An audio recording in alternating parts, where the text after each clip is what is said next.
Hey guys, what's up? Welcome back to Roots Refuge Farm. My name is Jess. On the last video, Sweet Maya took over the camera because I was feeling under the weather. Thank you so much for all the comments. I am much better now. We went on vacation and I just wore myself plumb out. And, you know, traveling, not eating the normal food that we eat, not having the normal routine that we have. Sleep and diet is so important to your immune system. And I just got some sort of bug or something. So I'm doing much better now. Probably not quite 100%. I'm still just a little bit, you know, when you're coming out of feeling poorly and you're just, you can tell you're just not 100%. That's where I'm at right now. But definitely still taking it easy. Because I am so active, I only have so long of being inactive before that starts making me feel bad. So I finally got up and around yesterday, started working on some stuff.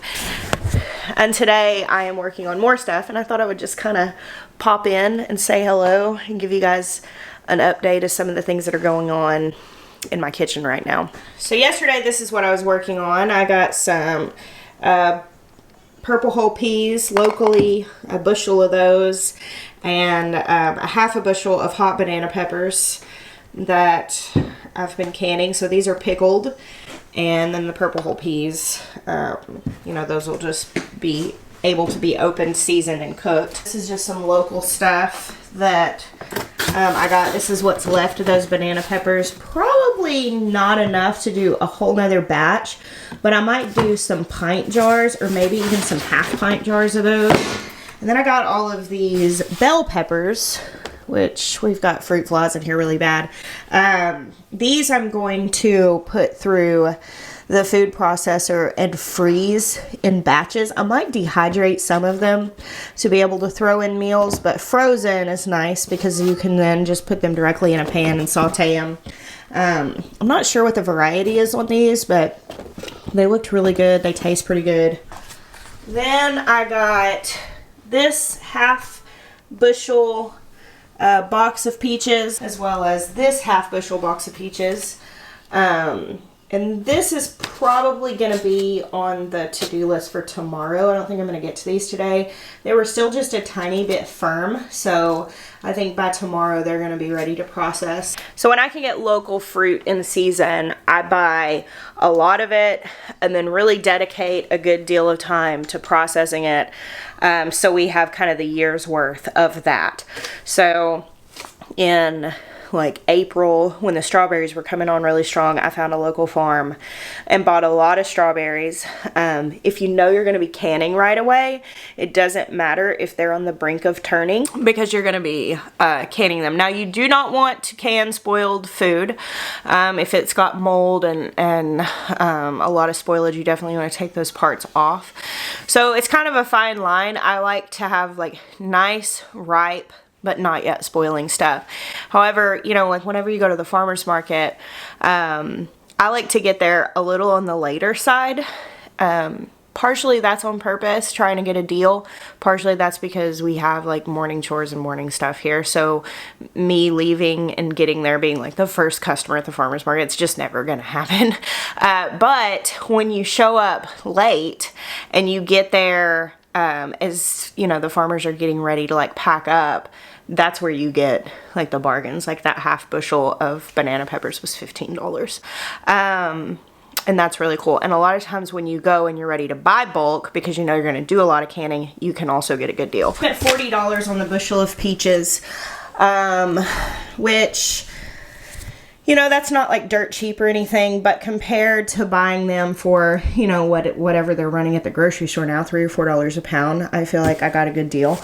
And these are going to become jam primarily. I actually don't have like a specific recipe on peach jam that I do.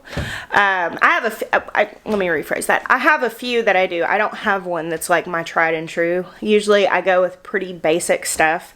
When I'm canning jams, I'll do like a really basic strawberry, really basic peach. Now I do like to make peach habanero jam, and I will show you guys that. I'm actually waiting on some peppers, so I don't have that. I'll probably have to get more peaches later to make that, but whenever I do make that, I'll show it to you, and I'll have like a blog post or something with the recipe for you. So here is the biggest tomato that I've grown this year. Actually was waiting on you guys to weigh this and then cut it. So the flies in my kitchen right now are really rough. That's unfortunately kind of part of this time of year, but I do set out apple cider vinegar traps, and I need to set some out right now because when you start bringing in all this fruit and all this harvest, it just tends to attract the buggies. So I pulled this tomato in, and from all the ones that I've seen on the plants, I think this is the largest one growing right now. I don't think there will be another one. You can see it kind of got some weird spots on it. My tomatoes look like garbage this year. Most of my tomatoes are coming in looking like this. I mean, just like severely scarred, cracked. It is what it is. I got a late start on the tomatoes this year, and then of course we dealt with the problems with the soil, and then we lost the tomatoes in the high tunnel, which the point of putting the tomatoes in the high tunnel in South Carolina with the shade cloth is that you could grow them when it gets really hot. So that's out, and now is the time of year, at least in Arkansas, that the outside tomatoes really start to struggle because of the heat. And I'm seeing the very same thing here. So I don't know how much more we'll get, but I do have a backup plan. Let's weigh this tomato first. The scale, let's go in ounces.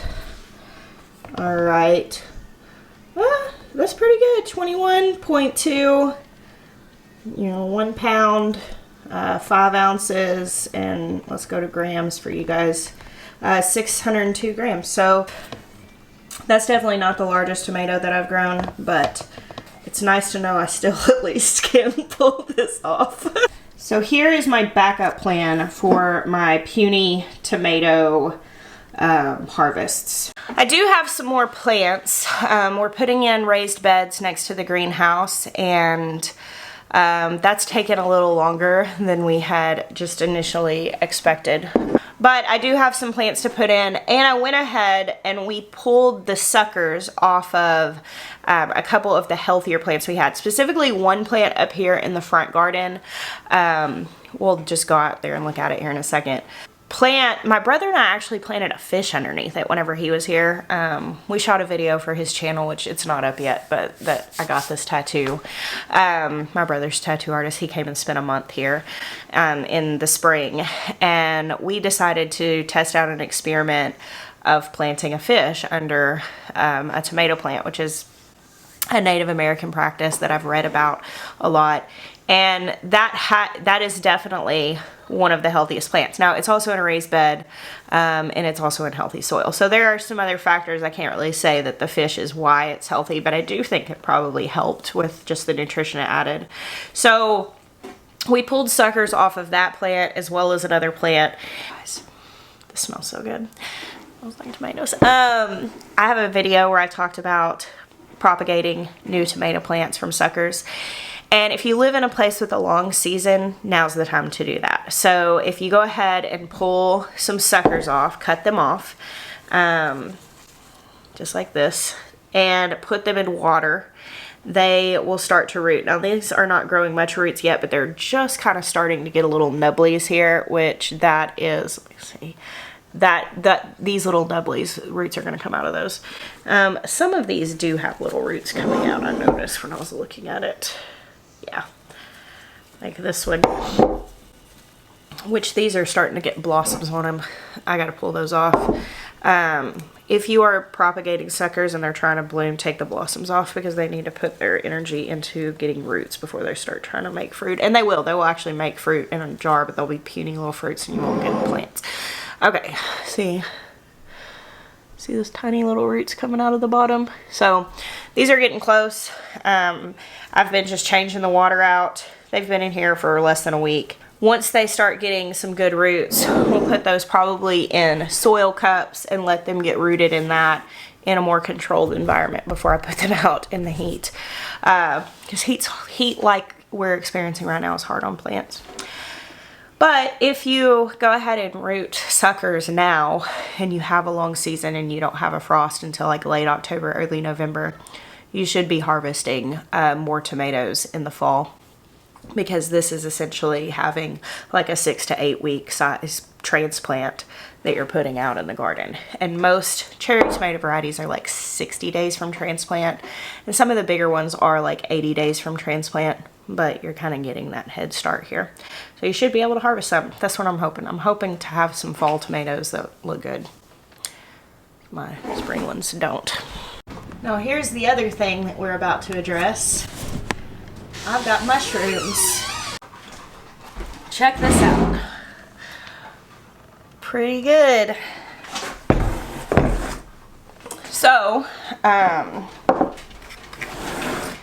couple weeks ago, Will shot a video with me showing about inoculating some straw in these buckets with some oyster mushroom spawn.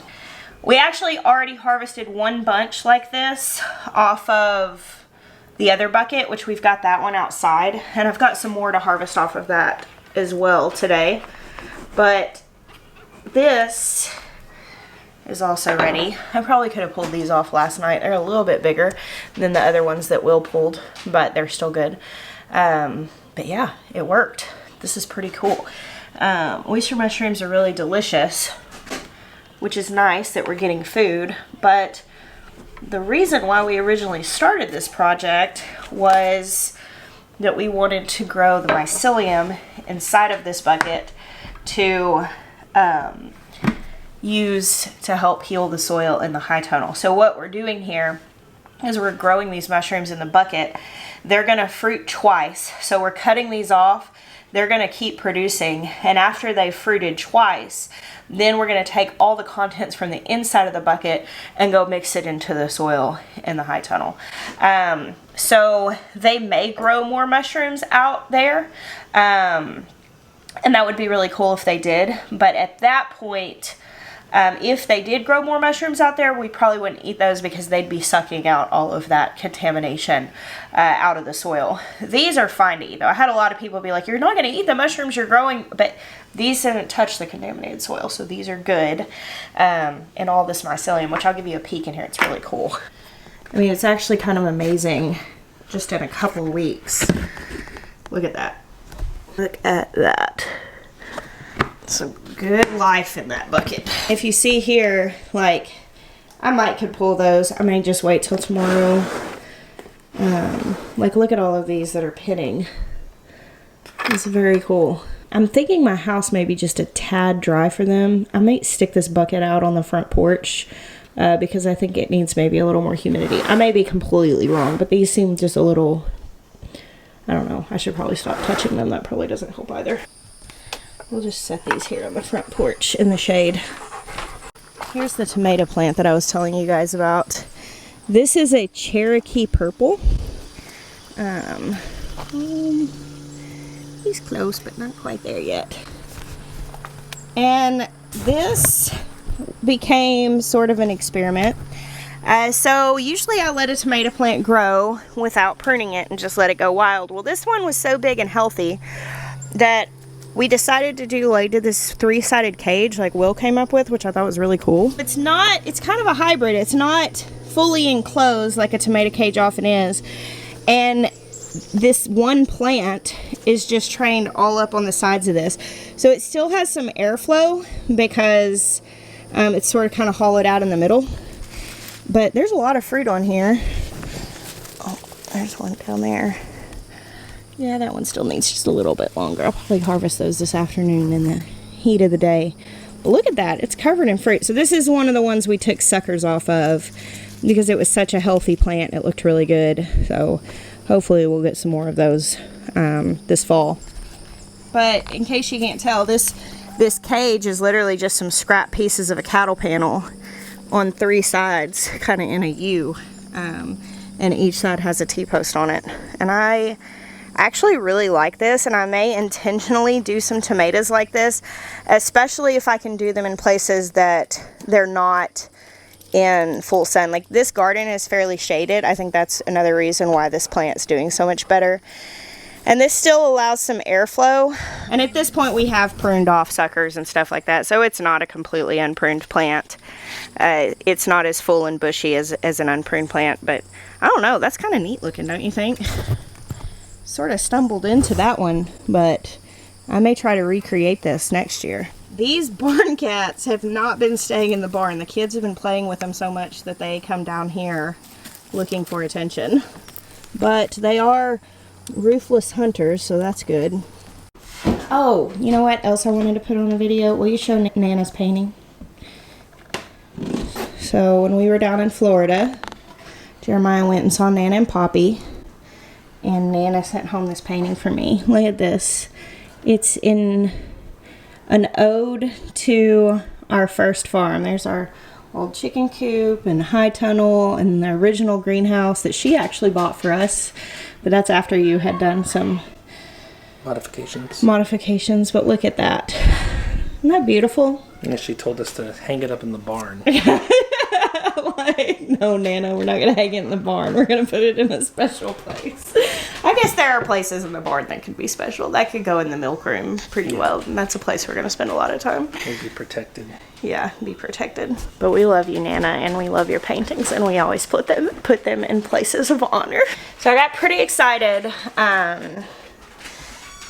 The mushroom thing is exciting to me. I have actually been talking to Will about maybe even trying to grow quite a bit more mushrooms.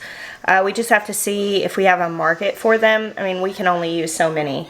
So we're sort of just looking into that, but I'm thinking that we might branch out and start doing a little more, because I really want to focus on soil health and explore different ways that we can build soil, remediate soil, and help other people find avenues to do that from their home.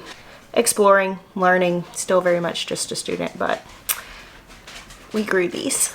I feel like there were several things I looked around my kitchen and I thought, I should show that in a video. Maybe I covered all of them. This is just a brief pop-in. I am gonna get some more things done today and continue to rest, but I have some exciting things I'm looking forward to creating for you guys this week and telling you about. So thank you for hanging out with me. I bless you. Until next time.